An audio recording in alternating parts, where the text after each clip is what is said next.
Gad Elmaleh et Kev Adom, les propos sévères des deux humoristes contre le gouvernement.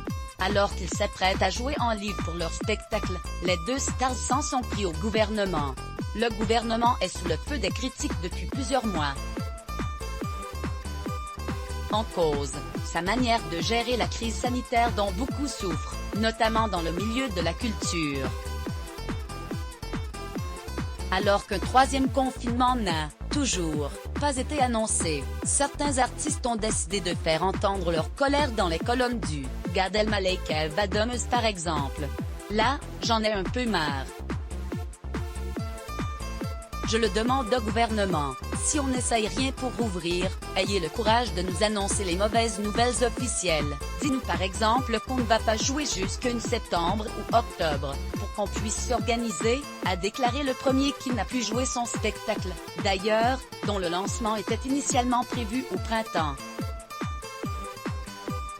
Si ça ferme longtemps, on fera des choix différents, de carrière notamment, peut-être lancer des projets d'écriture de cinéma. Ça implique plein de gens, des intermittents, des auteurs, des réalisateurs. Les mêmes politiques qui font des discours sur la culture et le poumon d'une civilisation tout d'un coup, ils ne calculent plus le métier, ce n'est pas normal, a-t-il poursuivi.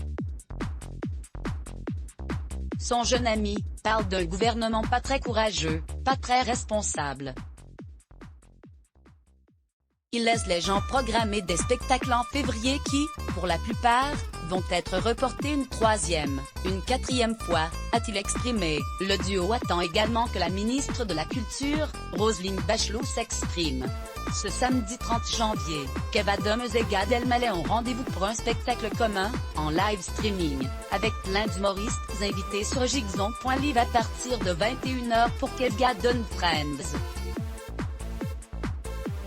C'est sur la scène du Bridge, le comedy club, de l'ex-d'Iris Mittenard, que les personnes munies de leur ticket pourront assister aux prestations d'Elie Semoun, Roman Fraissinet, Morgane Cadignan, Edgar Yves, Hakim Gemili, Maxime Gasteuil, Samuel Bambi, Alex Fredo, Ili Jadel, Tariq, ou encore Amel Chabi. Selon Le Parisien, 30 000 tickets seraient déjà trouvés preneurs. La rédaction.